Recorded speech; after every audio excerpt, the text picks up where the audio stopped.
Ya, deklarasi kami kembali menuai penolakan di Surabaya, Jawa Timur. Bahkan tadi deklarasi barisan oposisi ini juga terpaksa dibubarkan oleh polisi karena alasan tidak memiliki izin misalnya dan juga pertimbangan kondisi COVID-19 di mana banyak kerumunan. Tapi sebetulnya bukan kali ini saja deklarasi kami menjadi kontroversi dan juga diserbu oleh massa. Di sisi yang lain, kami juga belakangan menyuruhkan untuk nobar film G30 SPKI. Kami bahkan menyurati Presiden Joko Widodo untuk mewaspadai bangkitnya komunisme atau PKI gaya yang baru. Mengapa kami menghembuskan isu PKI? Faktor apa yang membuat deklarasi kami justru menuai penolakan? Kita akan coba bahas pada malam hari ini bersama dengan 3 narasumber yang hadir dari luar studio bergabung. Ada Bang Ray Rangkuti, pengamat politik yang juga Direktur Eksekutif 5, dan juga Bang Refli Harun, deklarator kami. Dan kami masih menunggu konfirmasi, tadi sudah sempat bergabung, tapi kemudian ada gangguan teknis. Mas Nusyirwan Sujono, Ketua DPP PDI Perjuangan. Jadi saya akan berangkat dengan 2 narasumber terlebih dahulu. Saya langsung ke Bang Refli. Bang Refli, ini bicara soal deklarasi kami dan isu PKI yang dihembuskan belakangan ini. Kita mulai dulu deh dari deklarasi kami yang menuai penolakan. Ini menjadi dievaluasi tidak sih, Bang Refli? Merasa ada yang salah tidak? Mengapa kemudian deklarasi ini menuai penolakan dari beragam massa? Atau justru juga Anda bertanya-tanya, mengapa kemudian deklarasi seperti ini justru dibubarkan? Ya, justru saya bertanya-tanya ya, kenapa ini kemudian menuai penolakan? Apakah penolakan itu diorkestrasi? Apakah genuine? Kan begitu. Tetapi kalau kita bicara tentang kebebasan berpendapat, berserikat, dan lain sebagainya, lalu nanti kita akan hubungkan dengan COVID-19, maka kan sesungguhnya harusnya deklarasi seperti ini bagian dari hak asasi manusia, bahkan hak konstitusional. Silakan saja mereka sampaikan deklarasinya.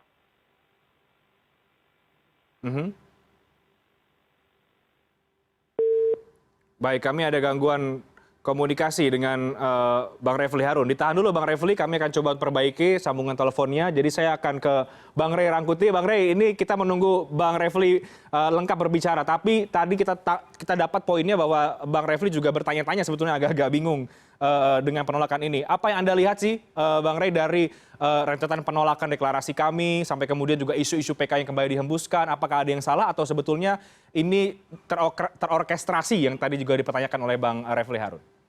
Saya kira kalau menolak deklarasi organisasi seperti kami itu jelas tidak diperkenankan ya, dengan alasan apapun. Kecuali mereka misalnya mendasarkannya pada protokol COVID-19. Jadi itu 2 hal yang jadinya bisa dibedakan. Pada satu, bukan deklarasinya yang ditolak, tetapi mekanisme perhelatannya seperti apa. Kalau seluruh acara itu misalnya dikelola dengan tidak melanggar protokol COVID-19, kan tidak ada hak bagi siapapun untuk melarang, mengganggu, ya kan, mengacaukan acara deklarasi yang dilakukan oleh kami. Tidak boleh ada gangguan, karena itu bagian dari kebebasan warga negara berserikat, berkumpul, dan menyatakan pendapat. Tetapi selama tentu saja acara-acara seperti itu berhubungan karena kita menghadapi situasi COVID-19, menyesuaikan diri atau tidak melakukan pelanggaran terhadap prinsip-prinsip protokol COVID. Tapi apakah sesederhana itu, Bang Ray, karena melanggar protokol COVID kemudian menjadi alasan untuk dibubarkan atau ditolak oleh sebagian kalangan? Kalau tidak karena alasan itu, tidak ada alasan. Satu-satunya alasan, makanya alasannya bukan pada deklarasinya. Alasannya itu pada perhelatannya. Apakah deklarasi itu dilakukan tetap dengan mengacu ya, atas dasar prinsip protokol COVID-19 atau tidak. Jadi ini 2 hal yang berbeda. Maka kalau misalnya ya, pelarangan itu karena acaranya sendiri, ya, acaranya namanya deklarasi, saya kira itu jelas melanggar hak asasi manusia ya. Dan juga sepantasnya kita mengkritik kebijakan itu dilakukan oleh siapapun. Tapi kalau mereka mendasarkan diri karena tidak sesuai acaranya dengan protokol COVID-19, nah itu bisa kita perdebatkan. Nah disitulah pintu masuknya, diuji apa betul acara itu misalnya tidak sesuai dengan prinsip-prinsip protokol COVID-19. Kapasitas ruangan, jumlah orang, keberadaan tiap orang di dalamnya, dan tentu saja alat-alat lain seperti misalnya hand sanitizer tersedia ya atau cuci tangan, seluruhnya pemakai masker dan seterusnya. Kalau prinsip-prinsip protokol COVID-19 ini dipenuhi, misalnya kapasitas ruangan tidak boleh melebihi dari 50% dari kapasitas ruangan misalnya, tentu ya kalau ada tetap yang melakukan pelarangan terhadap acara yang seperti itu, ya saya pikir mereka yang dilarang itu dapat mempergunakan haknya untuk melakukan gugatan. Oke, oke. Bagaimana dengan kelompok masyarakat yang kemudian tidak sejalan dengan deklarasi atau pesan yang disampaikan ketika deklarasi kami itu? Ini kan kemudian yang akhirnya banyak. Kemarin saya baca juga. Itu gimana, Bang? Sejujurnya saya agak miris ya. Karena cara-cara yang seperti itu sebetulnya tidak boleh lagi berkembang di era demokrasi seperti sekarang ini. Dulu kita sering mengkritik cara-cara yang dilakukan salah satu ormas agama tertentu ya yang seolah-olah menjadi aparat penegak hukum ya terhadap kegiatan-kegiatan yang seperti itu. Nah, di bidang politik juga kegiatan yang sama bisa terjadi, Bu. Nah, oleh karena itu ya kalau ada ormas-ormas ya, apalagi ormas sipil yang melakukan tindakan mencegah orang untuk mempergunakan haknya sebagai warga negara, ya tentu harus kita kritik bersama-sama. Baik. Jadi situasi yang seperti itu menurut saya sangat tidak patut. Sebaiknya ya organisasi yang melakukan katakanlah misalnya pelarangan untuk melakukan aktivitas politik dari warga negara yang lain, ya itu harus meminta maaf kepada masyarakat secara umum. Baik, atau jangan-jangan ini menjadi ada penolakan, ada kontroversi karena belakangan juga kami cukup kencang menghembuskan isu soal bangkitnya PKI yang bahkan sampai menyurati Presiden Jokowi. Tapi nanti dijawabkan nanti oleh Bang Refli Harun dari kami dan juga akan ditanggapi oleh PD Perjuangan oleh Mas Nusyirwan yang sudah bergabung. Kami jeda terlebih dahulu. Anda kembali di CNN Indonesia Newscast. Saya sapa dulu Mas Nusyirwan Sujono, Ketua DPP PD Perjuangan yang sudah bergabung. Selamat malam Mas Nusyirwan. Selamat malam Mas, bisa mendengar suara saya? Sudah. Oke, baik. Ditahan dulu Mas Nusyirwan, saya akan ke Bang Refli Harun lagi. Bang Refli, jangan-jangan kemudian karena kami belakangan mulai menghembuskan isu PKI ini, Bang Refli, ini kan sensitif di masyarakat ya. Kenapa kemudian motifnya apa sih Bang sampai menyurati Presiden untuk mewaspadai bangkitnya PKI ini? Iya, kalau jangan-jangan dilarang karena menghembuskan isu PKI, berarti yang melarang PKI dong. Logikanya kan begitu. Tetapi begini, sebenarnya kan jas merah ya, jangan sekali-kali melupakan sejarah. Jadi sebenarnya ini kan tindakan preventif. Jangan sampai kemudian kita lupa bahwa ada sejarah kelam bangsa ini ya. Yang namanya pemberontakan PKI itu sudah 3 kali kan, tahun 26, 48, dan 65. Nah, generasi sekarang kalau dikaitkan dengan pelajaran sejarah misalnya, sepertinya tidak terlalu aware dengan bahaya-bahaya seperti itu. Oke, jadi motifnya untuk? Cuma saya ini bukan orang yang pasti sama pendapatnya dengan Gatot Nurmantio misalnya. Karena beliau ini dari TNI ya kan. TNI kan biasanya sangat peka sekali dengan hal-hal seperti itu, bahaya laten dan lain sebagainya. Sementara kalau aktivis seperti saya dan Ray Rangkuti kan biasanya agak los-los saja. Nah, inilah yang kemudian barangkali melatar belakangi Presidium itu menyampaikan surat. Jangan lupa yang menyampaikan surat itu Presidium ya. Presidium itu 3 orang. Gatot Nurmantio, Din Samsudin, dan Rohmat Wahab ya. Dari NU, dari Muhammadiyah, dan dari TNI. Nah, ketiga organisasi besar inilah ya, mantan TNI, kemudian Muhammadiyah dan NU inilah yang menyurati Presiden Jokowi atas nama Presidium kami. Dan menurut saya ya baik-baik saja. Tidak ada salahnya kalau kita bersikap preventif terhadap bahaya laten komunis. Karena dari pengalaman sejarah misalnya, kita tahu bahwa saya pernah interview misalnya dengan Salim Zaid, bagaimana yang namanya Manikebu itu, manifesto kebudayaan itu, dibubarkan oleh Presiden Soekarno karena bisikan Nyoto, dan Nyoto waktu itu berada di inner circle kekuasaan. Nah, bahaya inilah yang kemudian dikhawatirkan bahwa ada barangkali laten komunisme yang bisa menyusup di circle kekuasaan dan bisa menggunakan pangan kekuasaan untuk menggebuk siapa saja yang tidak setuju dengan ide-ide kiri misalnya. Sekarang kan ada radikalisme dan lain sebagainya. Ide-ide kanan kan digebuk tuh sekarang. Anda mau mengatakan bahwa mungkin saja kemudian di dalam kekuasaan sekarang menyusup idealisme atau ideologi PKI tadi itu, komunis tadi itu? Yang namanya ideologi kan bisa menyusup di mana saja, bisa di level society, bisa di level state, ya. Karena itulah kemudian perlu diwaspadai kan.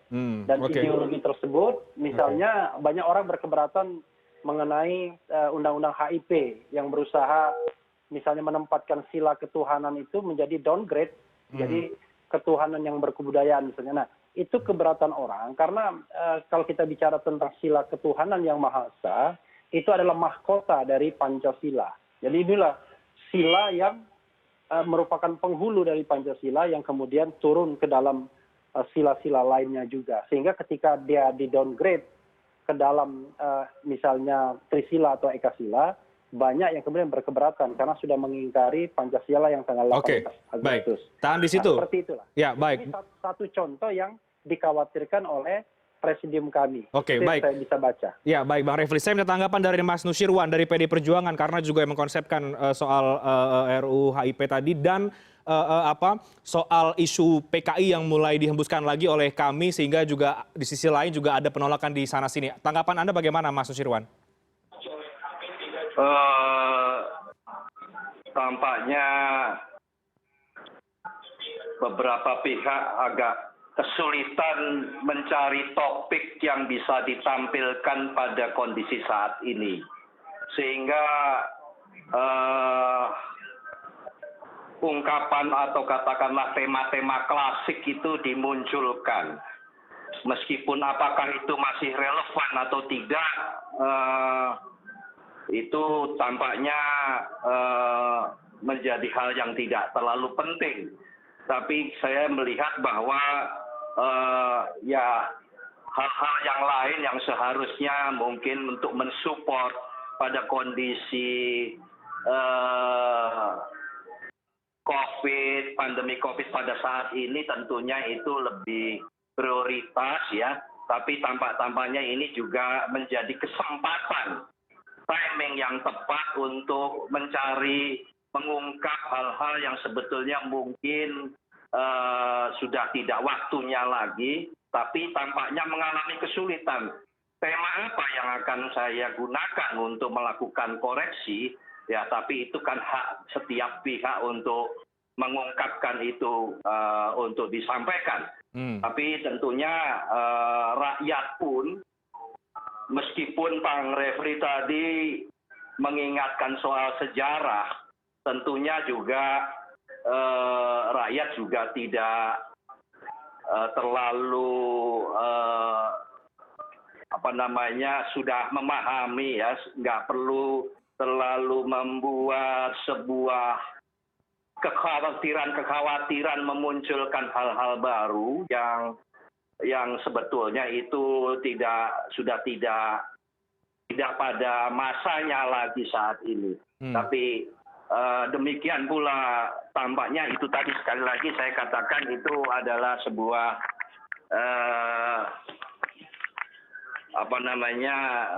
pencarian tema yang mungkin masih bisa digunakan untuk koreksi ataupun katakanlah kritikan. Kira-kira demikian. Oke, Anda mau mengatakan bahwa tidak ada topik yang lain yang bisa dimunculkan kepada masyarakat selain topik soal isu PKI bangkit tadi itu, meskipun bahaya laten tadi seperti ini harus tetap diwaspadai kalau tadi Bang Refli Harun katakan, Mas Nusirwan. Bahaya laten itu kan tinjauannya Bang Refli atau teman-teman tersebut. Bahaya laten saat ini dengan bahaya laten pada masa lalu kan berbeda. Jadi tentu, tapi itu kita juga tidak bisa mencegah kreativitas untuk mencari tema, ya kan juga nggak boleh melarang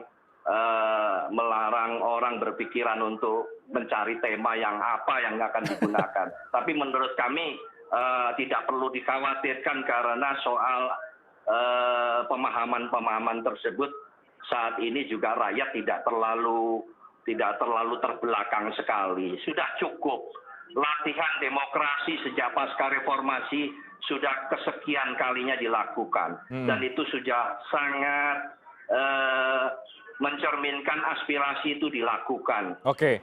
Pemilihan langsung dan sebagainya itu sudah bahkan kategori demokrasi di Indonesia itu sudah demikian tinggi. Bahkan beberapa pihak mengatakan melebihi daripada asal muasal demokrasi itu sendiri. Baik, Mas Nusirwan, kalau bicara soal aspirasi, soal demokrasi, mengapa kemudian ada penolakan dari sejumlah kelompok setiap ada deklarasi kami di berbagai wilayah, Mas?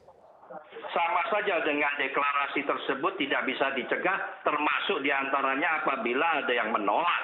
Tentunya kita tidak bisa, kalau katakanlah tadi adalah kebebasan berpendapat, apa yang tadi dikatakan, tentu ya berpendapat untuk melakukan ungkapan, itu ya seimbang dengan apabila ada yang tidak menghendaki.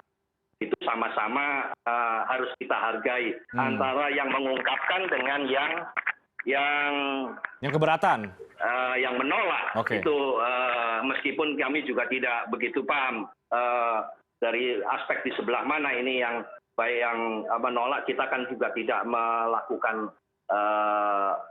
langkah-langkah untuk atau katakanlah memberikan ruang hal tersebut. Bang Refli, tidak ada topik lain, Bang Refli, tema yang lain, mencari-cari tema sehingga menggunakan isu PKI lagi. Tanggapan Anda bagaimana, Bang? Iya, kalau kita lihat RUU HIP itu kan bukan tema yang mengada-ngada ya. RUU HIP itu real, jelas, dan ditolak oleh semua komponen bangsa. Hampir semua komponen bangsa menolak RUU HIP. NU menolak, Muhammadiyah menolak, kemudian kelompok-kelompok masyarakat juga menolak. Jadi karena itu real ya, itu sesuatu yang real. Itu satu. Yang kedua adalah kita ini kan 24 hours, 24 jam ya. Tidak mungkin kan kita bicara COVID terus kan. Karena ada division of labor antara state dan civil society. Kalau misalnya bagaimana menangani COVID-19 dan lain sebagainya, tentu itu level state, levelnya negara. Masyarakat bisa berpartisipasi, memberikan bantuan, menjaga jarak dan lain sebagainya. Itu partisipasi untuk setiap program pemerintah. Tetapi kelompok-kelompok masyarakat kan punya concern, punya agenda, punya keinginan, punya pendapat, punya opini sendiri. Nah, kebetulan saja yang sekarang ini karena menjelang G30 SPKI, peringatan pemberontakan G30 SPKI, maka tema yang diusung adalah tentang PKI, kan begitu. Tapi ketika misalnya ada pelarangan-pelarangan ini, itu, dan lain sebagainya, tema yang diusung adalah kebebasan berpendapat dan demokrasi. Saya kira kalau kita lihat dari deklarasi kami dan 8 tuntutan itu temanya bervariasi sekali. Ya, hanya memang tema PKI ini momentumnya saat ini lebih pas. Gitu. Jadi, atau jangan-jangan karena mencari momen aja ini, Bang Refli? Kenapa? Mencari momen saja ini? Enggak? Ya tidak hanya gini, mengingatkan orang tuh harus dengan momennya kan. Sama saja ketika Idul Fitri kita berefleksi mengenai makna Lebaran, ya kan? Ketika 30 September kita berefleksi tentang bahaya komunisme. Ketika ibadah haji kita mengingatkan pada pentingnya haji dan lain sebagainya dan lain sebagainya. Jadi momentum itu penting bagi kita untuk mengingatkan. Tapi sekali lagi, masing-masing orang kan punya pendalaman yang berbeda. Kalau ditanyakan kepada saya punya pendalaman yang berbeda dibandingkan Gatot Nurmantio. Karena yang bersangkutan pernah menjadi Panglima TNI. Kalau Refli Harun meraih rang putih kan aktivis saja. Jadi hal-hal yang berbeda. Tapi kita hargai saja. Jadi tidak benar kalau kemudian ini mencari-cari tema saja atau kehabisan tema, kehabisan topik, Bang Refli Harun. Kalau mencari-cari tema, saya dikasihkan ke saya tema tentang pemerintahan Jokowi itu dari A sampai Z saya bisa ungkapkan tuh. Politik, sosial, ekonomi, budaya. Di mana kelebihannya, di mana kekurangannya banyak sekali. Kalau kita bicara law enforcement, penegakan hukum misalnya. Wah, penegakan hukum kita, kalau kita bicara tentang korupsi misalnya. tentang pelemahan KPK, tentang Febri Diansah yang mundur, wah banyak sekali tema-tema yang kita bisa usung. Karena momentumnya PKI, ya ini saja kebetulan saja sekarang kan begitu. Oke, jadi kebetulan karena momentumnya mau tanggal 30 September. Sudah tersambung secara audio dengan Mas Nusirwan? Sudah, ya. Oke, baik Mas Nusirwan. Ini bukan mencari-cari tema. RUHIP menurut Bang Refli tadi jelas banyak ditolak oleh kalangan masyarakat dan ini memang momentumnya pas kalau membahas soal G30 SPKI.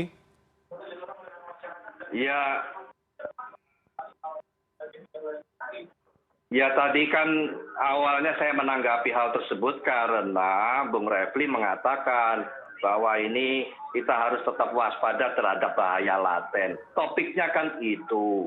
Jadi saya katakan bahwa memang bahwa tampaknya Bang Refli sendiri mungkin yang menjadi pemikir utama di situ mungkin ya cari yang lain lah. Mungkin kalau misalnya disampaikan kepada publik yang berkaitan dengan kelemahan-kelemahan yang lain, kita punya saluran. Jangan salah Bung Refli, bahwa Anda yang sebagai seorang yang sangat paham terhadap ketatanegaraan, proses saya tadi sudah awali bahwa pasca reformasi itu kita ini kan sudah melewati jenjang periodisasi, ada pemilu presiden yang langsung, kemudian kalau pemilu legislatif ya sudah berlangsung itu sudah cukup lama berkali-kali. Evaluasi yang berkaitan dengan beberapa aspek yang Anda sampaikan itu tentunya ada waktunya. Dan salurannya pun ada. Teman-teman sangat paham. Kalau kami, PDI Perjuangan tentu berpijak kepada aspek kegiatan yang memang konstitusional ya. Karena dari sejak dahulu kita memang sudah melewati baik pada masa yang memang kita ada di kekuasaan maupun tidak pada kekuasaan. Kita lakukan dengan cara konstitusi. Jadi kalau kelemahan yang tadi kan katakan bahwa banyak aspek yang lain pun juga banyak kelemahan yang kita bisa kritik yang tadi katakan, bahwa sebenarnya saluran itu kan sudah tersedia. Bahwa tinggal dan itu saluran-saluran apakah itu sekarang kurang atau lebih, ini adalah proses yang kita jalani selama proses demokrasi yang berjalan ini. Sesuai dengan konstitusi yang kita pahami. Demikian, jadi menurut saya yang lain pun itu seperti yang tadi kelemahan-kelemahan yang dikatakan, memang itu mungkin diungkap. Tapi menurut saya itu sudah ada saluran yang bisa dilakukan secara konstitusi yang tentu pada masa periode saat ini pasca reformasi berbeda dengan pada saat yang lalu. Oke, jadi perlu tidak, Mas Nusirwan, untuk kemudian kelompok seperti kami ini mengingatkan, membawa kembali isu PK ini perlu tidak, mengingat momentum mau tanggal 30 September? Tentu kalau itu ya masing-masing menjawabnya berbeda-beda. Kalau Bung Refli tentu akan mengatakan karena itu adalah tema yang sangat masih bisa digunakan pada posisi saat ini, ya mungkin dianggapnya oleh Bung Refli dan teman-teman masih perlu. Tapi kalau menurut saya ini sudah tidak relevan lagi untuk dibahas. Oke. Usai jeda saya akan ke Bang Ray Rangkuti untuk memberikan tanggapan dan juga membahas soal kemudian isu PKI dan juga kontroversi deklarasi kami ini. Apa yang Anda lihat, Bang Refli, Bang Ray Rangkuti maksud saya, dari apa yang terjadi fenomena belakangan ini? Kita akan bahas usai jeda, kami akan segera kembali sesaat lagi. Langsung ke Bang Ray Rangkuti. Bang Ray, apa yang Anda lihat, Bang Ray, dari memainkan isu PKI lagi, apakah masih relevan atau tidak, atau ada motif apa yang Anda baca dari isu ini misalnya? Saya baru saja membaca hasil survei yang dilakukan oleh MRC ya, di mana dalam survei itu dinyatakan orang yang percaya bahwa PKI sedang lebih dari 13%. Tapi 13% itu bagi organisasi baru seperti kami tentu saja besar ya. Dan oleh karena itu PKI itu ya bisa dijadikan sebagai pemancing, menjadi bahan mana kami jadi perhatian gitu. Karena 13% itu ya bukan kecil, itu besar juga. Organisasi sebesar kami ini kan kira-kira gitu. Jadi mencari perhatian. Karena itulah isu PKI menurut saya dimain karena secara politik menguntungkan. Pertama berbiaya murah ya. Anda tinggal ngomong aja bahaya muncul bahaya dapat saut-sautan dari 13% itu kan. Yang pertama. Nah yang kedua, dengan sendirinya akan jadi bahan perbincangan di mana-mana. Dan kalau yang berbahan perbincangan itu menguntungkan secara politik. Jadi biayanya murah, efektivitas untuk menjadikan kita populer itu tinggi sekali. Oke. Karena itulah PKI ini saya kira akan tetap dimainkan dalam semua perhelatan politik, baik untuk pemain baru maupun pemain lama. Oke, tapi untuk kelompok Itu seperti tentu kami saja, ini ya. menurut Anda Kalau menggunakan misalnya isu PKI pertanyaan, gimana, Bang? Apanya yang bangkit dari PKI? Kita nggak tahu, nggak ada penjelasannya. Kira-kira apa yang mau dilakukan oleh PKI dengan situasi kayak begini? Cara yang demokratik, hampir 70-80% rakyat setuju dengan Pancasila. Begitu undang-undang HIP tadi misalnya mau dibuat fondasinya menjadi Pancasila, semua orang marah, ya kan? Nah, kira-kira apa yang mau ditargetkan oleh PKI kalaupun mereka bangkit? Kekuasaankah melalui sistem elektoral ini? Dan seterusnya. Nah, diskusi yang kayak begini, kan memang tidak dimunculkan nih. Karena memang itu bukan targetnya itu ya menaikkan saja popularitas, ya, sehingga dengan begitu jangan mendiskusikannya secara ilmiah, tapi diskusikan saja bahwa itu tadi ada nuansa bangkit, akan bangkit, hanya yang bangkit nggak tahu. Saya kira. Bangkit nggak tahu. Situasi kita seperti sekarang dengan rencana kebangkitan PKI mau ngapain juga. Kita juga nggak tahu. Oleh karena itulah, boleh-boleh saja tetap gunakan itu. Tetapi tentu kita berharap lebih disubstansialisasi. Sebab kita yang sekarang ini kan romantisismenya yang muncul gitu loh. Bahaya PKI, bahwa PKI itu pernah deta, ya, itu ulang. Ada 7 jenderal kita yang katanya gitu ya, dibunuh atau dan seterusnya itu. Itu saja yang diulang-ulang terus. Tetapi mengkaji secara substansial di kalangan politik ini, tak pernah kita lihat pergerakannya, kecuali tentu saja di kalangan akademisi, kalangan kelompok sejarawan. Misalnya apa gitu? Jadi sebetulnya bisa berharap ini misalnya membuka lagi diskusi soal apakah gerakan 30 SPKI itu benar-benar didalami oleh PKI misalnya. Apa kekuatan mereka? Mana mungkin PKI dapat melakukan gerakan seperti itu? Apakah mungkin ada pertemuan, ya, katakanlah gagasan yang besar di antara kelompok-kelompok elit dan seterusnya gitu. Dengan begitu, ya, kami menurut saya memiliki satu isu khusus. Kalaupun mau tetap dipakai isu PKI ini bangkit ini dalam konstelasi isu PKI bangkit, karena PKI bangkit itu di siapapun tanpa kita pernah bisa ketahui apanya yang bangkit. Partainya, organisasi, apa orang-orang, apa ide, tujuannya apa, mau kemana, yang kayak begini apa yang mereka mau kerja. Kita nggak pernah tahu. Bang Rey, mau saya potong. PKI bangkit. Mungkin karena itulah saya sendiri sih berharap melalui Refli, ya mungkin ada substansialisasi perdebatan soal kami. Untuk kebangkitan PKI ini di dalam landscape yang kita sebutkan. Baik, Bang Rey. Saya langsung ke Bang Refli. Bang Refli, tanggapan termasuk juga begini. Tidakkah kemudian ini menjadi bahan evaluasi bahwa kalau memainkan isu seperti ini juga bisa kembali memicu konflik horizontal misalnya di masyarakat, sehingga juga berkaca lagi soal penolakan yang terjadi di dalam deklarasi kami di berbagai wilayah, Bang Refli? Iya, kalau misalnya bentrok dengan PKI kan nggak ada masalah. Kalau memang ada yang mengaku PKI lalu kita bentrok kan nggak ada masalah kan, itu satu. Yang kedua, baik Pak Nusirwan maupun Bung Ray Rangkuti pasti nggak baca itu 8 tuntutan kami ya. Jadi ketika deklarasi kemarin, kami itu menyampaikan 8 tuntutan. Dan soal komunisme itu hanya bagian kecil dari poin ke-6 dari tuntutan tersebut. Jadi tema besarnya ekonomi, sosial, politik, hukum, dan lain sebagainya. Jadi, cuma masalahnya media massa ini kan selalu mengutip hal-hal yang sifatnya populis, yang populer. Ketika deklarasi itu kan kita tidak menyebut hanya soal komunisme saja. Di Surabaya juga tidak begitu.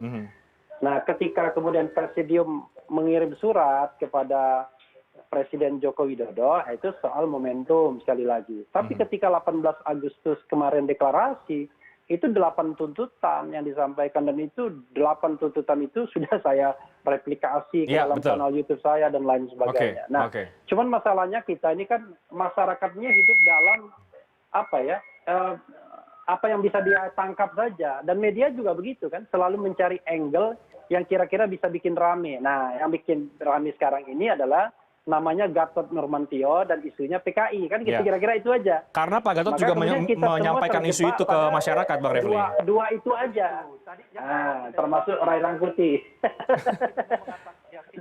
Padahal banyak sekali yang lain kan begitu. Tidak masalah. Tapi manapun mau mengangkat isu dalam ini yang kayak begitu. Mau isu PKI ya, cuma apakah tidak ada perdebatan yang lebih substansial? Saya sekedar menjelaskan bahwa PKI bangkit. Baik. Bagaimana mau berdebat secara substantif? Baru deklarasi saja dilarang. Itu maksud kita. Dengan kondisi berdebat secara substantif bisa. Seperti apa aja kira-kira mau bangkitnya? Itu yang kita maksudkan. Baik, tahan di situ. Baik. Isu yang dengan bangkitnya PKI. Saja kita paham bahwa kami itu membawa 10 isu kira-kira gitu. Baik, tahan di situ Bang Rey dan juga Bang Refli. Saya ke Mas Nusirwan. Mas Nusirwan, dari Anda bagaimana menghadapi sebagai PD Perjuangan, partai pemerintah menghadapi isu seperti ini yang tentu dialamatkan bahkan disuratkan kepada Presiden Joko Widodo, bahkan belakangan juga ada seruan untuk menonton nobar film G30 SPKI. Halo, jadi tentu bahwa karena kalau PD Perjuangan itu sudah melewati proses sejarah panjang. Saya sudah katakan, baik pada saat sebelum reformasi maupun setelah reformasi, kita itu sudah mengalami berbagai macam hal, cobaan maupun perjalanan yang demikian panjang dengan melalui beberapa tema-tema politik, topik-topik politik. Jadi kalau mohon maaf bagi kawan-kawan yang mungkin ada perbedaan dengan apa yang sudah dilakukan oleh pemerintahan pada saat ini, kami cukup tidak terlalu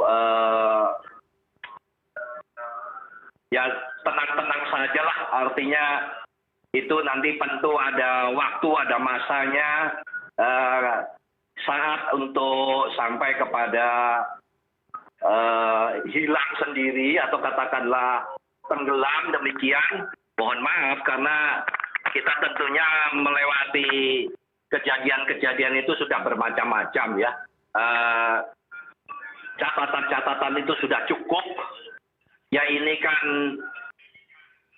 kami atau katakanlah rekan-rekan Mas Bang Refli ini hanya salah satu dari sederetan sekian panjang bertahun-tahun yang kita alami. Jadi itu kita sudah cukup mempunyai pengalaman lah ya menghadapi berbagai kondisi tersebut, sehingga tentu kaitannya kami bagaimanapun tetap bahwa harus menjaga pemerintahan Pak Jokowi apapun kondisinya, itu tetap kita harus lakukan.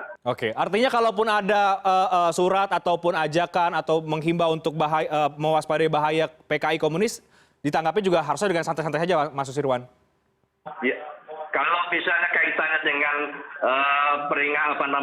memberikan himbauan ya boleh-boleh aja, kenapa nggak boleh? Kan ya ringan-ringan saja lah. Dihimbau sama Bang Refli, kan Bang Refli dulu juga pernah bersama saya, tapi nggak tahu nih periode kelatihan. Ya baik.